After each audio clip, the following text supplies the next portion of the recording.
How are you making decisions in your business, in your company?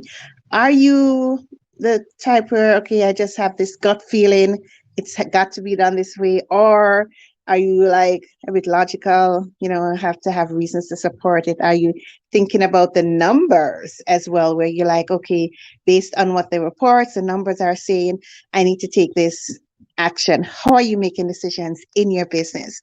So for the next few minutes, we'll just talk about some highlights of great decision making practices that you should be using in your business, because if you make the wrong decision in your business, it can cost you sometimes thousands of dollars, lost opportunity, time as well, time lost as well. So it is important to have a structure in your business of how decisions are going to be made. Now, this is not cast in stone. There are situations where you will deviate, and that's okay, but at least you have a guideline that this is some basic steps that I will take, that you will take to make decisions in your business. So one of the first steps I usually, and this is just highlights of what I use with those I support. One of the first things we do is we think about what we ascertain and I find out what are the goals, right? And those goals can be from the business side, the company side, and also from the personal side.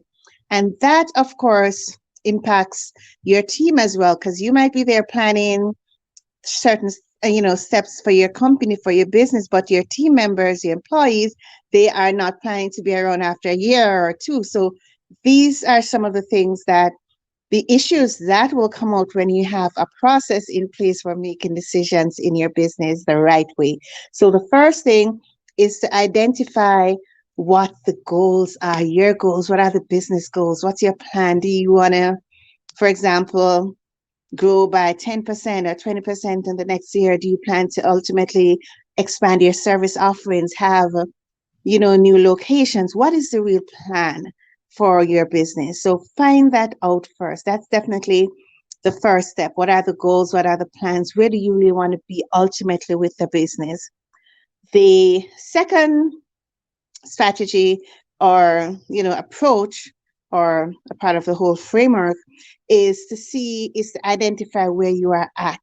And a lot of times when you're probably thinking, okay, I'm at this point, you're not using the right, what should I say, you're not using the right information to make those decisions, to support you in the decision making. So for example, something that I see quite often is that you will be using your bank account to make decisions. You log on and say, okay, I have 2 million in the bank, I have 1 million, and okay, I'm good, I can do whatever I want. However, it needs to be deeper than that, because having those monies in the bank today doesn't mean you'll have it tomorrow. And also, if you don't have a system to keep getting funds in your business, a structure, a strategy, then that 2 million can dwindle down fast. So if you don't have a system to manage the cash in your business, cash management, money management, and that has to do with, some persons will think that it's just about investments. No, it's about also what's the ways in which you get monies in your business, what are the expenses. So looking at that complete picture of the flow of cash in your business, money is coming in, money is going out. So you need to understand that flow of monies in your business. That's important. Another thing is knowing the numbers. So I have in my baby's Montessori chart of their numbers. We need to know the numbers. So you need to have the right numbers as well. So you need to be able to know, are your sales actually this amount? Did your sales actually grow or decrease year over year? So the numbers are important.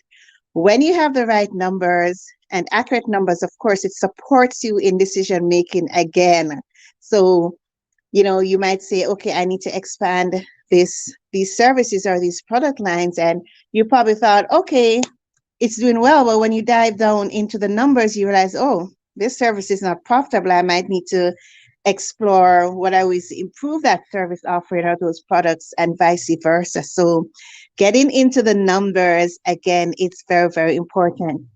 The last thing that I'll quickly touch on in helping with making decisions is to have that, what I call a 360-degree view of what is happening in your business environment. So, not only in your company, not only in your business, but your competitors, the industry, the other stakeholders as needed. Just understand what is really happening.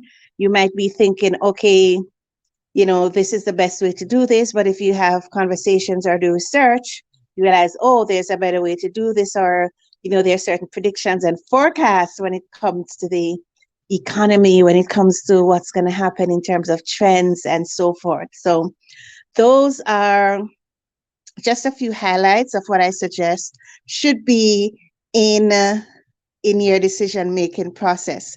Remember that if decisions are not being made in an effective way in your business, you're going to see it. You're going to see it in the results of your business, how your business is growing, how your business is performing, and so forth. So you do want to ensure that you have a system to make decisions if in your business effectively. If you are unsure, or if this resonates with you, you're like, I need to figure out how to make decisions in a better way, do send me a message. I'll be happy to talk more about it. Do remember to share this broadcast and state where you are coming from, where you're joining in from as well. You never know who might just want to connect. So signing off, and here's to improving your decision making in your business, in your company.